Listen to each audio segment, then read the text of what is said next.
Camille referma le dossier budgétaire du 3e trimestre et leva les yeux vers l'écran de projection. Les chiffres de la filiale logistique affichaient un écart de 11% par rapport aux prévisions, et 3 directeurs attendaient son analyse. Elle ouvrit la bouche pour commencer quand son téléphone vibra contre la table. Julien. Il n'appelait jamais pendant les réunions. En 10 ans de mariage, il avait intégré cette règle comme toutes les autres, avec cette docilité apparente qui, Camille le comprendrait plus tard, n'avait jamais été de la douceur, mais de l'indifférence. Elle s'excusa d'un geste, sortit dans le couloir et décrocha. « C'est fait. J'ai vendu l'appartement. 1,8 million. J'ai viré ma part sur mon compte. Rentre chez ta mère, Camille. C'est fini. » Sa voix était plate, presque administrative. Camille resta immobile, le téléphone contre l'oreille, le regard posé sur le parking à travers la baie vitrée. Et pendant quelques secondes, elle n'entendit plus rien. Ni les mots de Julien, ni le bourdonnement de la climatisation, ni ses propres pensées. Puis, tout revint d'un coup, net et tranchant. « D'accord, » dit-elle. Elle raccrocha, retourna dans la salle de réunion, présenta son analyse pendant 45 minutes, sans que personne ne remarque quoi que ce soit. Puis elle rassembla ses affaires, prévint Sandrine qu'elle partait plus tôt et prit sa voiture en direction des hauts pavés. L'appartement occupait le dernier étage d'un ancien entrepôt réhabilité, 130 mètres carrés de poutres apparentes qu'ils avaient achetées ensemble 8 ans plus tôt, quand Julien n'était encore ingénieur commercial chez Airbus Atlantique et que Nantes leur semblait être exactement la ville où construire une vie. Camille monta les 4 étages à pied et quand elle poussa la porte, elle entendit des rires. Ils étaient dans le salon. Julien, sa mère Mireille, sa sœur Nathalie et son beau-frère Éric, assis autour de la table basse, une bouteille de crément de Loire ouverte entre les verres. Mireille portait son chemisier en soie crème, celui qu'elle réservait aux occasions qu'elle estimait méritées, et son sourire en apercevant Camille avait cette qualité particulière des victoires longtemps attendues. « Ah, te voilà », dit Julien en levant son verre. Nathalie détourna le regard. Éric fixa le sol. Seule Mireille soutint les yeux de Camille avec une satisfaction tranquille, parfaitement droite dans le fauteuil que Camille avait choisi elle-même chez un antiquaire de Clisson. Camille ne cria pas, ne pleura pas. Son regard parcourut la pièce, s'arrêta sur l'acte de vente posé à côté de la bouteille, et ses yeux de contrôleuse de gestion firent en 3 secondes ce que la plupart des gens auraient mis 1 semaine à comprendre. Une seule signature. Celle de Julien. Aucune mention de son consentement, aucune procuration. Juste le paraphe nerveux de son mari sur un acte qui engageait un bien commun acquis pendant le mariage. Elle inspira lentement. « Tu n'imagines pas à quel point tu me rends service. » Julien rit, un rire court et satisfait. Mireille aussi, un soupir de contentement. Celui d'une femme qui avait attendu 10 ans que son fils se débarrasse enfin de cette fille de secrétaire médicale. Camille prit son sac, son manteau et le carnet de croquis qu'elle gardait dans le tiroir de l'entrée depuis qu'elle avait arrêté de dessiner. Elle ne prit rien d'autre. Pas les photos, pas les livres, pas la vaisselle en porcelaine de Limoges, héritée de sa grand-mère. Rien de tout cela n'avait d'importance. En refermant la porte, elle entendit Mireille dire « Tu vois, mon chéri, je t'avais bien dit qu'elle partirait sans faire d'histoire. » Camille sourit dans la cage d'escalier, seule, et ce sourire n'avait rien à voir avec celui qu'elle avait affiché devant eux. Celui-ci était précis, presque chirurgical. Le sourire d'une femme qui sait lire un acte juridique et qui vient de comprendre que son mari, en croyant la détruire, s'est mis la corde au cou. Françoise n'avait pas posé de questions. Elle avait ouvert la porte de son petit appartement de Bouffay, vu le visage de sa fille, et s'était effacée pour la laisser entrer, comme on accueille quelqu'un qui revient d'un enterrement. Camille posa son sac dans l'entrée, accrocha son manteau au porte-manteau en bois qui n'avait pas bougé depuis son adolescence, et s'assit sur le canapé du salon sans dire un mot. Françoise mit la bouilloire en marche, sortit 2 tasses, déposa un sachet de verveine dans chacune, et attendit que l'eau frémisse en silence, les mains posées à plat, sur le plan de travail. Elle avait 67 ans, 32 ans de secrétariat médical derrière elle, et cette capacité rare des gens qui ont passé leur vie à écouter les malheurs des autres sans jamais se permettre de les commenter. « Julien a vendu l'appartement », dit Camille. Françoise versa l'eau dans les tasses sans que sa main tremble.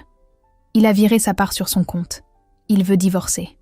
Sa mère déposa la tasse devant elle, s'assit dans le fauteuil d'en face et but une gorgée de verveine avec la lenteur méthodique d'une femme qui choisit ses mots. « Et toi, qu'est-ce que tu veux ?»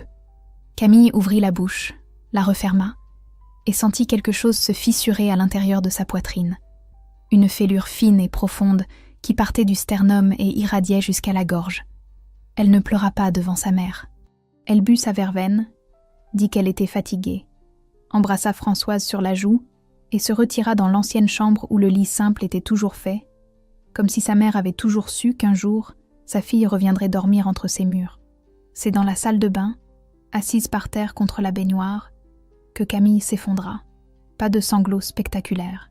Juste des larmes silencieuses qui coulèrent le long de ses joues, et cette douleur sourde qui n'avait rien à voir avec l'appartement ni avec l'argent, mais tout à voir avec le fait qu'un homme, à qui elle avait donné 10 ans de sa vie, venait de la congédier par téléphone en 20 secondes, sous les applaudissements muets de sa mère. 10 ans à croire que la routine était de la solidité, que le silence entre eux était de la sérénité et non pas du vide, que Mireille finirait par l'accepter si elle se montrait suffisamment patiente et suffisamment irréprochable. Elle s'endormit par terre, se réveilla à 4 heures du matin avec une douleur dans la nuque et une certitude froide dans le ventre. Elle avait 38 ans, un métier qu'elle maîtrisait et un mari qui l'avait traité comme un meuble qu'on revend avec l'appartement. Le lendemain matin, Françoise prépara le petit déjeuner sans évoquer la nuit. Elle posa des tartines, de la confiture de Mirabelle qu'elle faisait elle-même chaque été, et un café serré dans le bol bleu que Camille utilisait depuis le collège. Camille appela Sandrine à 9 heures. Sa collègue et seule vraie amie au sein du groupe décrocha à la première sonnerie. « Dis-moi que tu plaisantes. »« J'aimerais bien. »« Il a vendu sans ta signature ? Légalement, c'est pas possible, Camille. »« Je sais. » Un silence. Sandrine avait compris. L'acte était posé sur la table. Une seule signature. La sienne. Donc le notaire a merdé, ou Julien a menti à tout le monde. Sandrine souffla longuement dans le combiné. « Tu dois voir un avocat. Aujourd'hui. » « Je connais quelqu'un, maître Garnier. Elle a géré le divorce de ma cousine. Un dossier compliqué avec un bien immobilier. Elle est solide. » Camille nota le nom sur le dos d'une enveloppe que sa mère avait laissée près du téléphone fixe. Après avoir raccroché, elle resta assise à la table de la cuisine, les mains autour du bol bleu. Une part d'elle attendait encore que Julien appelle pour dire que c'était une erreur, un moment de folie. Cette part-là était petite, fragile et parfaitement lucide sur sa propre absurdité. Mais elle existait encore, et Camille la laissa vivre quelques heures de plus avant de l'éteindre pour de bon.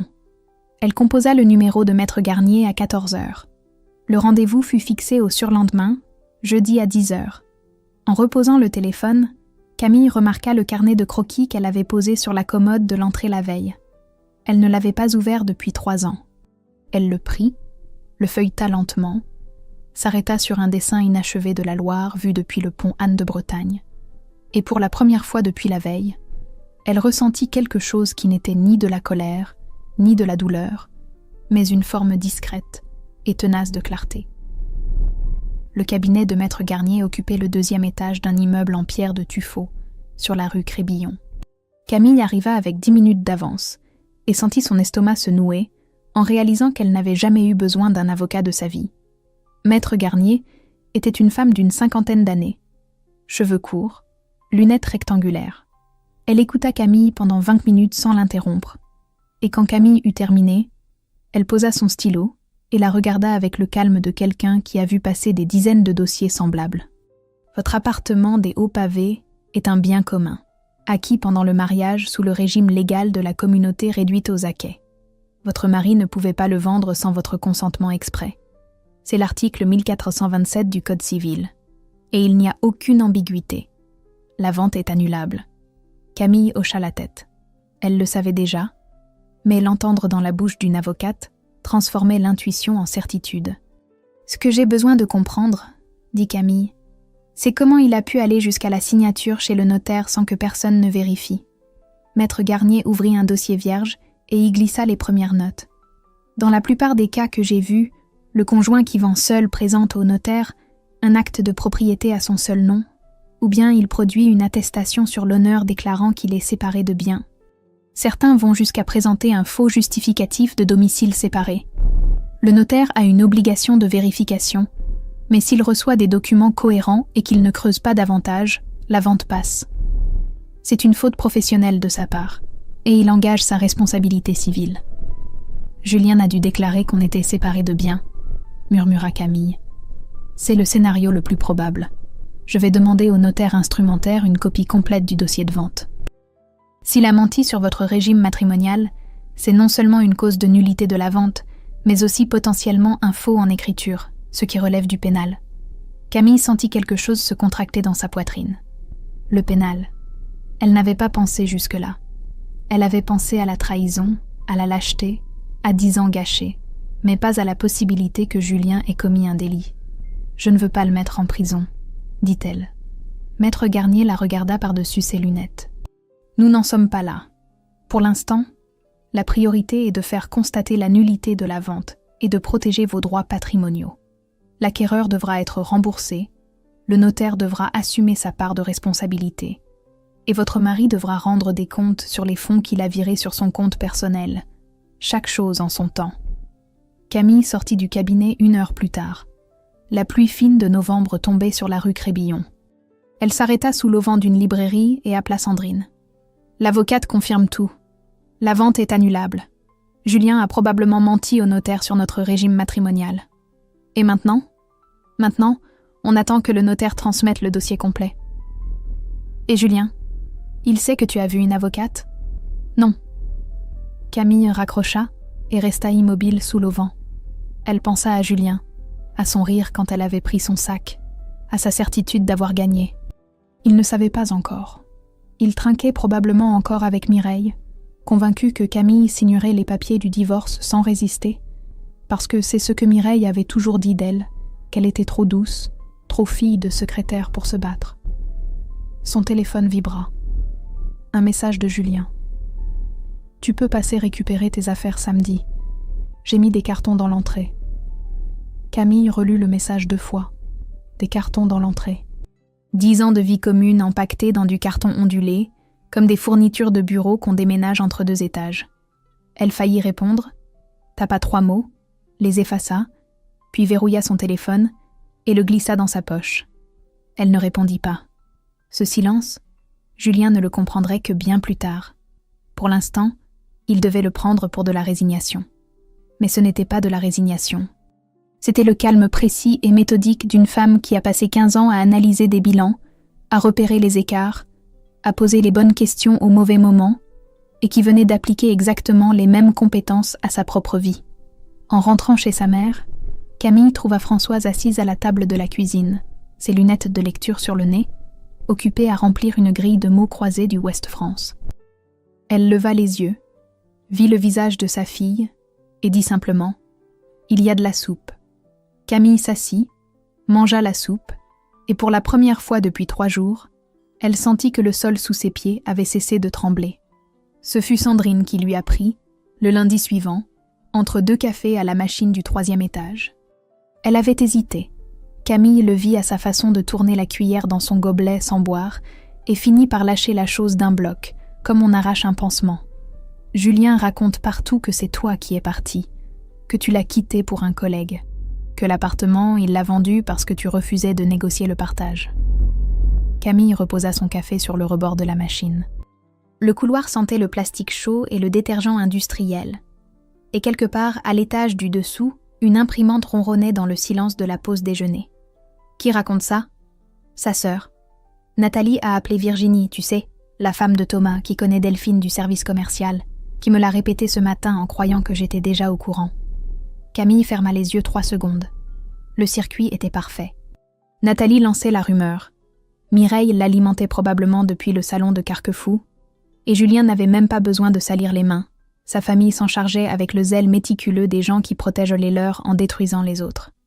Et les gens y croient ?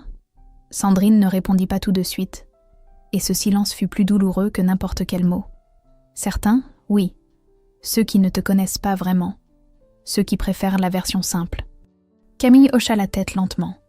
Ces gens-là choisissèrent la version de Julien non pas parce qu'elle était vraie, mais parce qu'elle était confortable. Un homme quitté par sa femme pour un collègue, c'était un récit simple, familier, qui ne demandait à personne de poser des questions gênantes. Elle ne dit rien à Sandrine. Elle retourna à son bureau, ouvrit ses fichiers budgétaires et travailla jusqu'à 19h avec une concentration qui ressemblait à de la rage comprimée. Le soir, chez sa mère, elle ne mangea pas. Françoise ne commenta pas l'assiette intacte. Camille s'enferma dans sa chambre, sortit l'album photo qu'elle avait récupéré dans un carton que Julien avait laissé devant la porte de l'immeuble de Bouffeil le samedi précédent, sans sonner, sans un mot, juste les cartons et le bruit de son moteur qui repartait. Elle tourna les pages lentement. Belle-Île, été 2019. Julien bronzé et souriant sur la plage de Donan. Noël 2020, chez Mireille à Carquefou. Camille assise au bout de la table entre des gens qui ne lui adressèrent la parole que par obligation. Anniversaire de mariage, 2021, un restaurant sur l'île de Nantes. Julien distrait, le regard sur son téléphone. Camille souriante devant le photographe parce qu'on sourit sur les photos de couple. Elle s'arrêta sur cette photo et la regarda longtemps. Le sourire de la femme sur l'image était le même que celui qu'elle avait eu en quittant l'appartement 4 jours plus tôt. Un sourire de surface, posé sur le visage comme un maquillage, qui ne touchait ni les yeux ni le cœur. Elle avait porté ce sourire pendant des années sans s'en rendre compte. Les 3 dernières années, c'était Julien qui s'éloignait, pas elle. Les week-ends où il partait voir des amis à Pornic et revenait le dimanche soir sans avoir bronzé. Les soirées où il restait sur son téléphone dans le salon pendant qu'elle lisait au lit. Les silences au petit déjeuner qui s'étaient allongés mois après mois, comme une fissure dans un mur porteur que personne ne veut voir, parce que la réparer coûterait trop cher. Camille referma l'album, le glissa sous le lit et pleura. Pas comme dans la salle de bain de la première nuit, ses larmes de choc et de sidération. Cette fois, elle pleura de lucidité. Elle pleura parce qu'elle venait de comprendre qu'elle n'avait pas perdu un bon mariage. Elle avait perdu 10 ans à en maintenir un mauvais, par habitude, par peur du vide, par cette conviction absurde que la persévérance finirait par transformer l'indifférence en amour. Elle se moucha, se lava le visage et prit une décision. Le lendemain matin, elle appela Maître Garnier et lui demanda d'engager formellement la procédure d'annulation de la vente. « Vous êtes sûr ? Une fois la procédure lancée, votre mari sera notifié. Il saura que vous agissez. Il saura. Et vous êtes prête à ce que ça implique ? Les choses vont devenir conflictuelles. » Camille regarda par la fenêtre de la cuisine. Françoise étendait du linge sur le petit balcon de Bouffay, les gestes précis et tranquilles d'une femme qui a traversé sa propre vie sans jamais demander à personne de la porter. « Lancez la procédure, maître. » Elle raccrocha, et le silence qui suivit n'avait plus rien à voir avec celui des jours précédents. Ce n'était plus le silence de l'attente. C'était celui d'une décision prise. La première fissure dans l'assurance de Julien apparut un mardi matin, sous la forme d'un appel du notaire. Maître Garnier avait travaillé vite. La mise en demeure rappelant au notaire instrumentaire ses obligations était partie le vendredi. Le notaire, un certain maître Berthelot installé à Rezé, avait compris en lisant la lettre qu'il avait un problème sérieux, et sa première réaction avait été d'appeler Julien. Camille apprit tout cela par Maître Garnier, lors d'un appel en fin de journée. « Le notaire a contacté votre mari ce matin.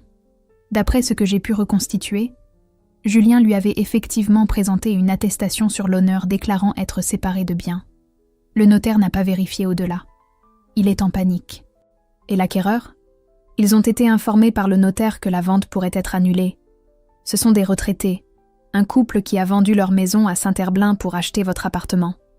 Ils sont installés depuis 3 semaines. Vous imaginez leur état. » Camille imagina. Un couple de retraités. Des cartons à peine défaits. Des meubles disposés dans un salon qui ne leur appartenait peut-être pas. Elle ressentit un pincement de culpabilité avant de se rappeler qu'elle n'avait rien provoqué. « Ce n'est pas contre eux que j'agis, » dit-elle. « Je le sais, et je le leur ai fait savoir. Le notaire est responsable civilement. Son assurance professionnelle couvrira le remboursement si la vente est annulée. Les acquéreurs ne perdront pas leur argent. Mais le processus prendra du temps. » Camille raccrocha et resta assise dans la cuisine de Bouffay, les mains à plat sur la table. Françoise préparait le dîner sans rien demander, comme chaque soir, et le bruit régulier du couteau sur la planche à découper avait quelque chose de rassurant, un métronome domestique qui maintenait le rythme des jours pendant que tout le reste vacillait. C'est Sandrine qui lui apporta la deuxième révélation, 2 jours plus tard, dans le parking du bureau, à l'abri des oreilles du 3e étage. J'ai appris quelque chose sur Julien, et je ne sais pas si tu veux l'entendre. Ah, Camille attendit. Mon cousin Frédéric travaille à la BNP du centre-ville. Il n'a pas le droit de donner des détails, mais il m'a dit un truc en me faisant jurer de ne pas répéter. Julien a des dettes, beaucoup. Des crédits revolving, des découverts, et des sommes importantes perdues sur des sites de paris en ligne depuis au moins 2 ans. Le parking sentait l'essence et le béton humide. Une voiture démarra quelque part dans l'ombre, ses feux arrière rouges glissant vers la sortie comme 2 yeux qui se détournent. Camille ne dit rien pendant un long moment. Quelque chose se réorganisait dans sa tête. Les week-ends à Pornic qui n'étaient montés pas des week-ends à Pornic. Le téléphone qu'il gardait toujours face retournée sur la table. Les silences au petit déjeuner qui n'étaient pas de l'ennui mais de l'angoisse. Et cette précipitation à vendre l'appartement, cette brutalité qui n'était pas un plan calculé mais un geste désespéré, le geste d'un homme acculé qui avait sacrifié son mariage pour éponger ses dettes. « Il ne m'a pas quittée par cruauté », murmura Camille. Sandrine la regarda sans comprendre. « Il m'a quittée par lâcheté. Il avait besoin de l'argent. Il ne savait pas comment me le dire. Alors il a préféré tout casser d'un coup et laisser sa mère applaudir. Comme ça, il pouvait se raconter que c'était un choix et pas une fuite. » Sandrine posa la main sur son bras. « Ça ne change rien à ce qu'il t'a fait. » »« Non, mais ça change ce que je ressens. » Et c'était vrai. Quelque chose se déplaça dans la poitrine de Camille, un mouvement discret mais définitif. La colère qui l'avait maintenue debout perdit son tranchant. Elle passa de la rage à une forme de pitié lucide pour un homme qui avait tout détruit parce qu'il n'avait pas eu le courage de dire la vérité. Elle rentra chez sa mère, mangea la soupe de poireaux que Françoise avait préparée, et pour la première fois depuis le début de cette histoire, elle parla. Elle raconta tout à sa mère, la vente, l'avocate, les dettes, les paris en ligne. Françoise écouta sans interrompre, essuya ses mains sur son tablier quand Camille eut fini, et dit une seule phrase. Un homme qui ment à sa femme sur l'argent, lui ment sur tout le reste. Camille ne répondit pas. Elle savait que sa mère avait raison, et cette certitude la libéra d'un poids qu'elle n'avait même pas conscience de porter, celui de la culpabilité. Cette voix qui depuis 10 jours lui soufflait qu'elle aurait dû voir, qu'elle aurait dû comprendre, qu'elle aurait dû poser les questions qu'elle avait eu peur de poser. Ce n'était pas sa faute. Et cette phrase, si simple qu'elle en paraissait banale, fut la chose la plus difficile qu'elle eut à accepter. 3 jours. Il avait fallu exactement 3 jours entre le moment où Camille avait quitté l'appartement avec son sac et son carnet de croquis et le moment où tout bascula. L'avocat de Julien s'appelait Maître Duval.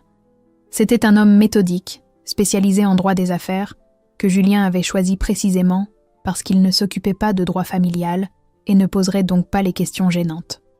Mais Maître Duval était avant tout un juriste, et quand il reçut la notification de la procédure engagée par Maître Garnier, il fit ce que n'importe quel juriste compétent aurait fait.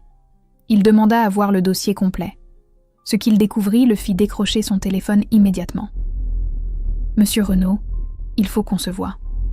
Aujourd'hui. » Julien arriva au cabinet à 16h, persuadé qu'il s'agissait d'une formalité. Il entra avec le sourire prudent d'un homme qui croit encore maîtriser la situation. Il ressortit 40 minutes plus tard sans ce sourire.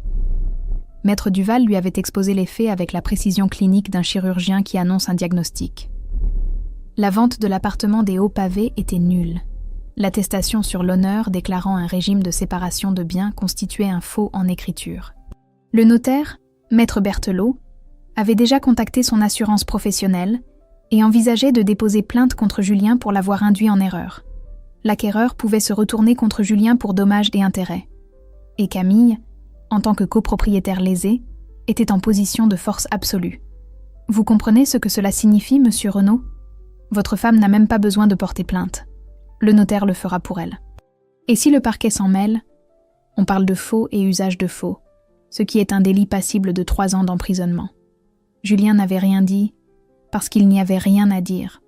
La vente rapide, l'argent viré, les dettes partiellement épongées, la rupture présentée comme un choix viril, Tout venait de s'effondrer en 40 minutes dans un bureau du boulevard Guisteau. Il appela Mireille depuis le parking. Pour la première fois en 38 ans, sa mère n'eut rien à répondre. Pas de conseils, pas de « On va trouver une solution, mon chéri ». Juste un silence long et creux. Le silence d'une femme qui comprend que son fils a fait quelque chose qu'elle ne peut ni réparer ni excuser. Julien raccrocha et conduisit jusqu'à Bouffay. Camille rentrait du travail quand elle le vit. Il était debout devant l'immeuble de Françoise, adossé à sa voiture.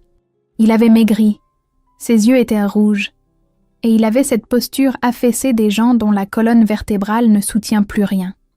Elle s'arrêta à 3 mètres de lui. Camille. Sa voix était méconnaissable.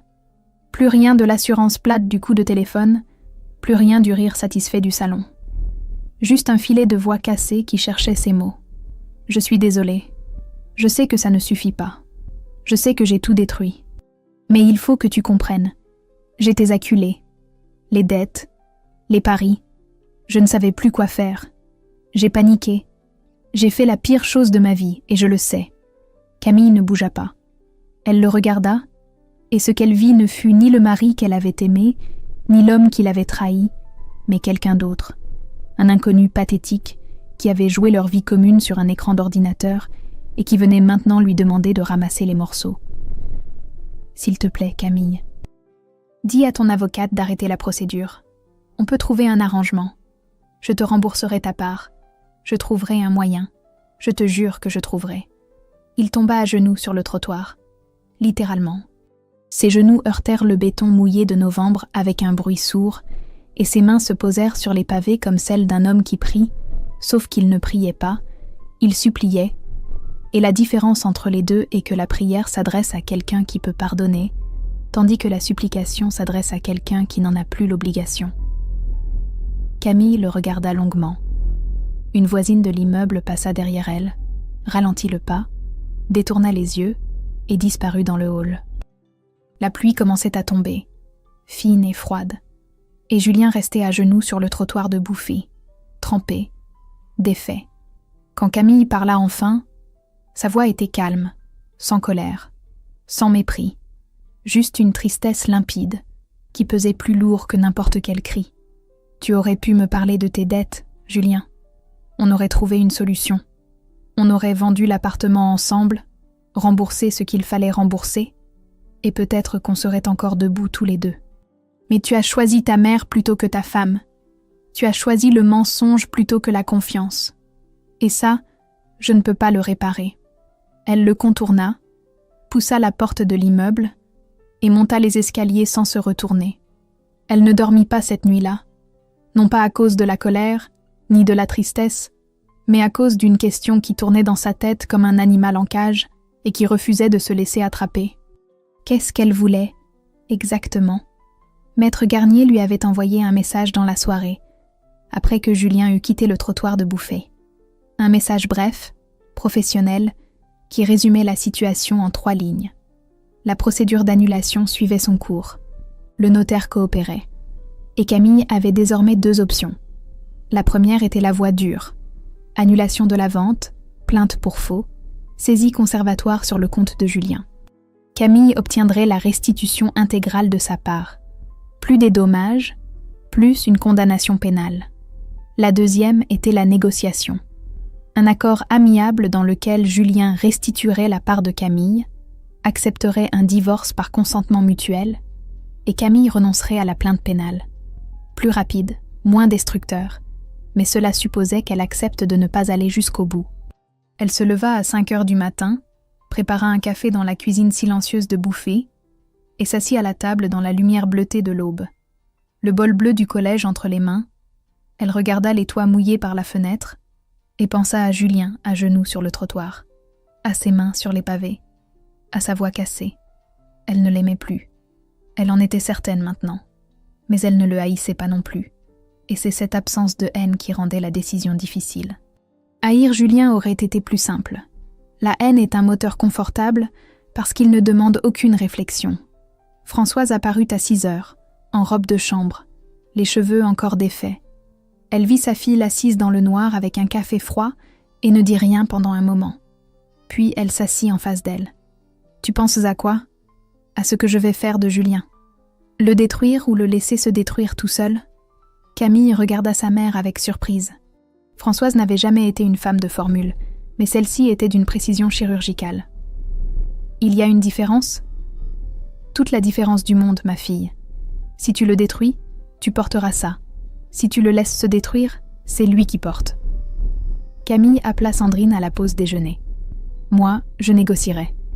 Pas par gentillesse, par intelligence. Si tu vas au pénal, ça va durer des mois, tu vas devoir témoigner, revivre tout ça devant un tribunal. Ta vie reste en suspens. Tu mérites mieux. Et si je négocie, il s'en tire. Il ne s'en tire pas. Il perd l'appartement, il perd sa femme, il reste avec ses dettes et sa mère. Crois-moi, c'est une punition suffisante. Camille sourit malgré elle. C'était un petit sourire fatigué.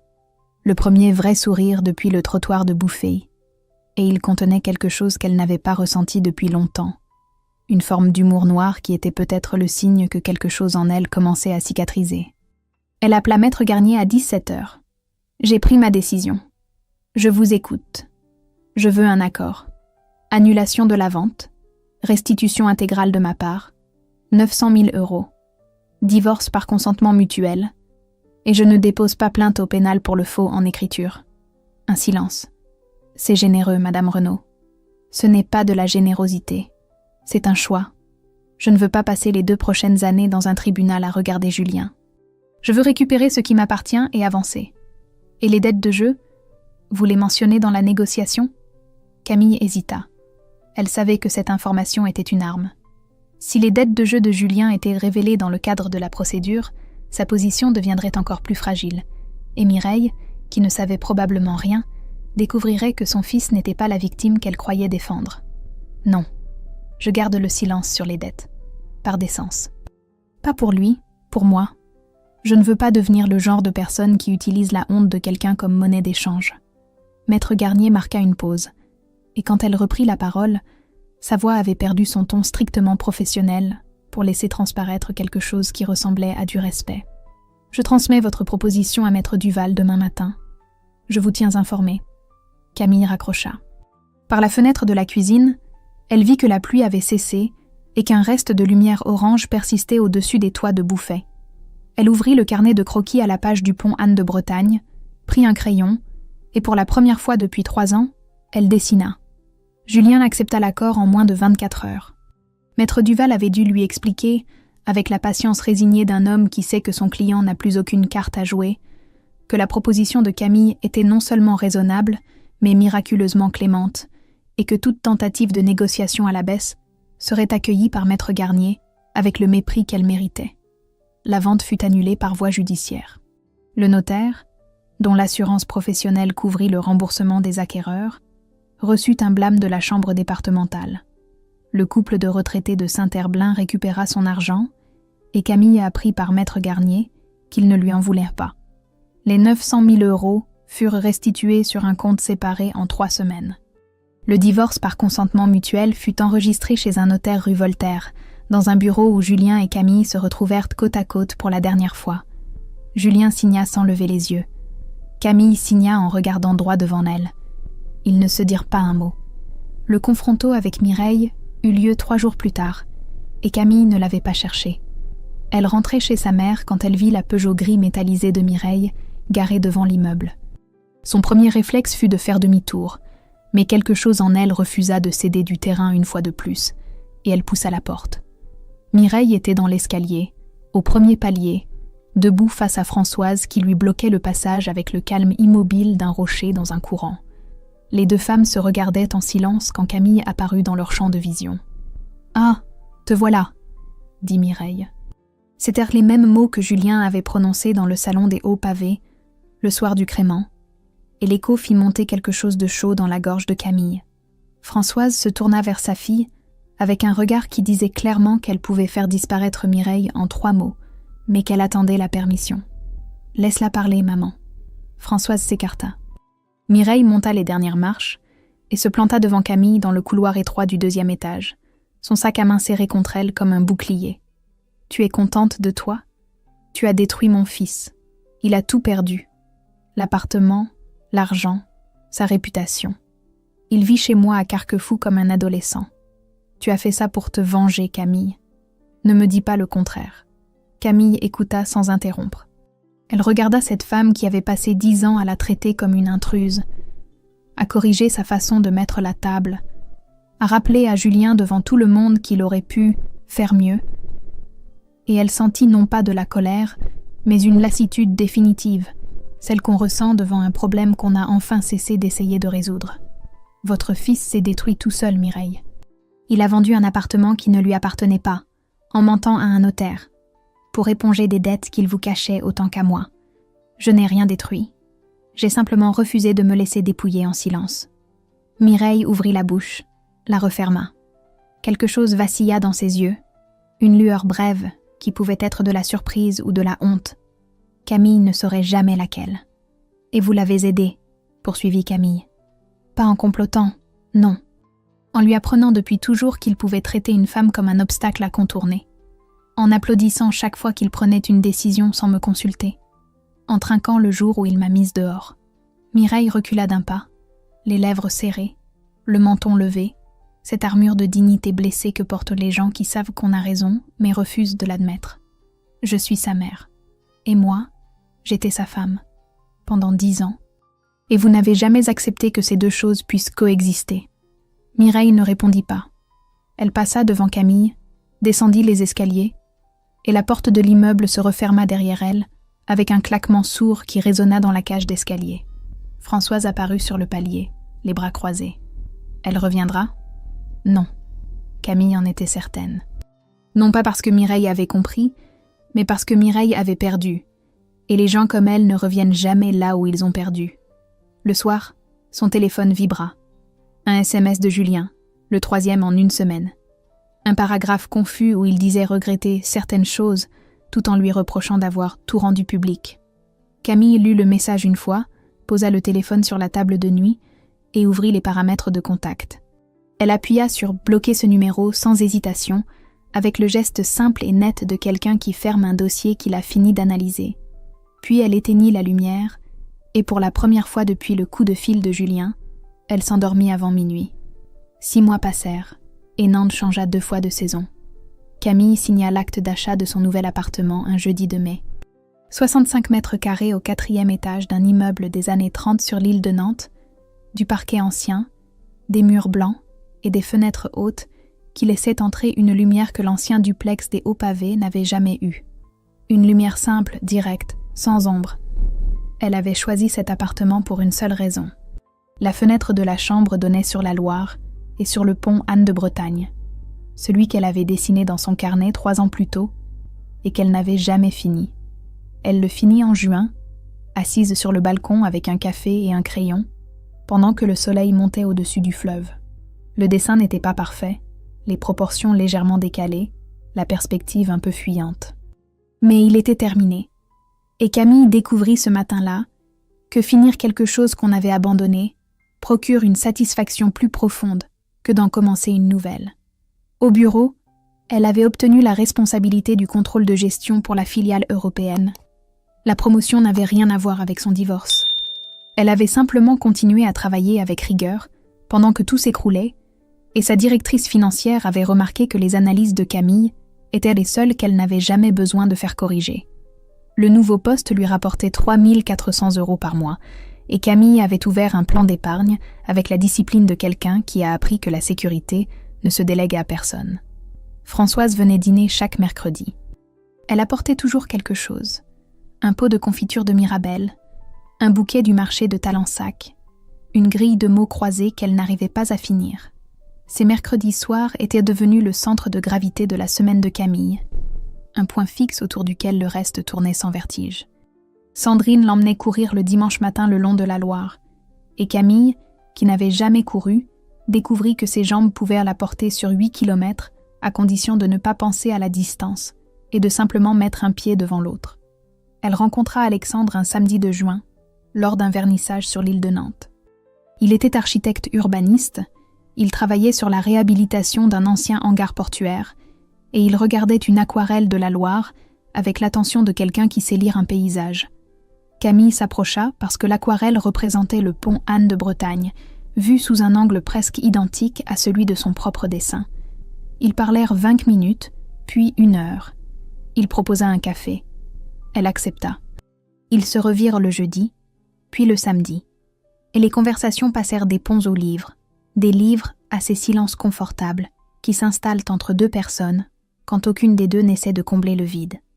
Camille ne savait pas ce que c'était, ni ce que ça deviendrait, mais le sourire qu'elle avait en lui répondant n'avait rien à voir avec celui qu'elle avait porté pendant 10 ans.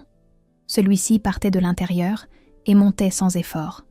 Julien vivait chez Mireille à Carquefou.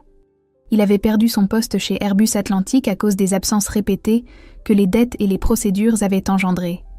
Il avait déposé un dossier de surendettement et suivait une thérapie pour l'addiction aux jeux en ligne.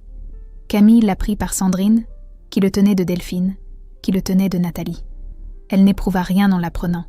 Ni satisfaction, ni pitié, ni tristesse.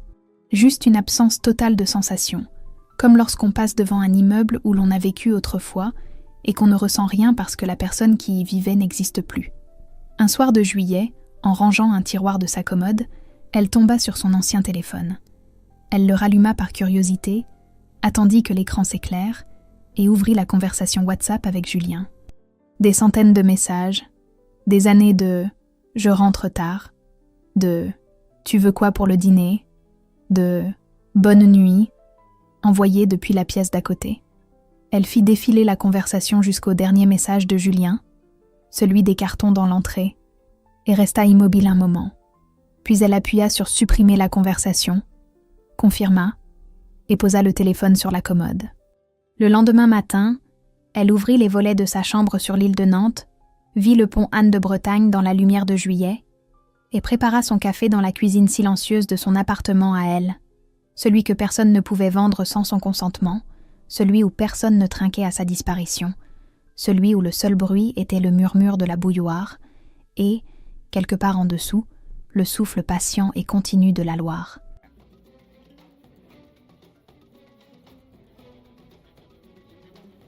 Hi Rose. Been good, thank you for asking. I'm so sorry I'm not reading chat. I don't know why it's like I can hardly see it. I actually need to change the settings on my chat so that I can see it better. Crush Claw was the one I did good, no? Or maybe not. Belly Bow! What is this guy? What type is he even? I've never even seen this Pokemon before. What the hell is that? What is he? Oh my god, he looks just like me. That fucking shit. That's me.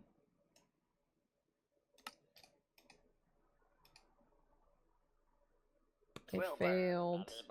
I don't know if... What does he do? What does Belly Bow do? He used Mud Shot. Speed was decreased. Okay, that kind of almost killed Drillbur. Let's bring in... I don't know what type this guy... He looks like a water type. I'm gonna use Gyarados. Let's see. Also, guys, yeah, I have Gyarados. I am the shit. He just one-shot my Gyarados. What? What? You're lying. Oh my god, I just talked all that shit. Are you crazy? That's so embarrassing. That's so embarrassing. Oof. Yikes. Okay, well, I killed one. Drillbur gained XP. Let's go. Let's go. I can't believe my Gyarados died that quick. That's a little bit embarrassing. Is Bellybolt not... Bellybolt. Is he or is he not water type? Does he not look like a water type to y'all? Look at him. He literally looks like a marshmallow with a belly. I don't even know. Critical hit. Nice. Oh, okay. He's actually gonna... I think I'm gonna win, though. I don't know if I want to win yet. Let me see. What other Pokemon can I throw in before I... Well, I want to level up my Kirlia as well. Let's see. Chilling Water. Yikes. Kirlia, use Draining Kiss. Come on. Damn, she's dead. Bro, my Pokemon are poo-poo. What if I revive her?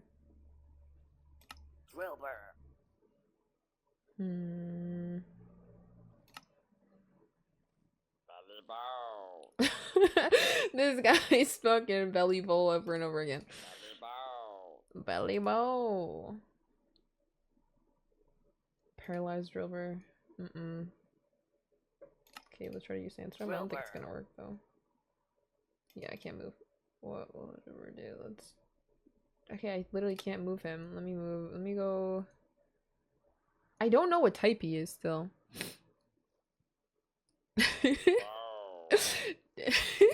Did you finish Touch I did not. I kind of, if you guys haven't noticed, I start like 16 different cosplays at once and then only finish 3 every year. That's what I'd like to do. That's how I do it. Damn, Eevee's dead too. That's so sad, man. I can't level up any of my Pokemon. This guy's really strong. I don't think he's that strong. I just don't know what type he is. Let's try Leaf type to see what happens. Maybe he's Leaf type. He avoided the attack. Okay, perfect. Thank you, thank you, thank you. One shot. That didn't do anything, I don't think.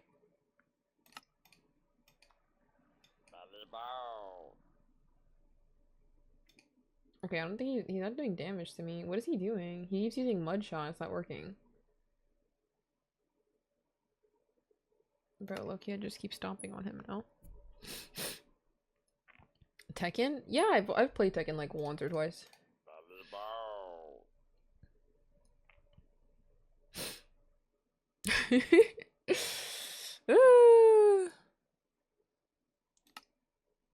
Oh my god, my Tropius. Okay, he killed him. I looked away for 10 seconds. He was chilling water and he killed him.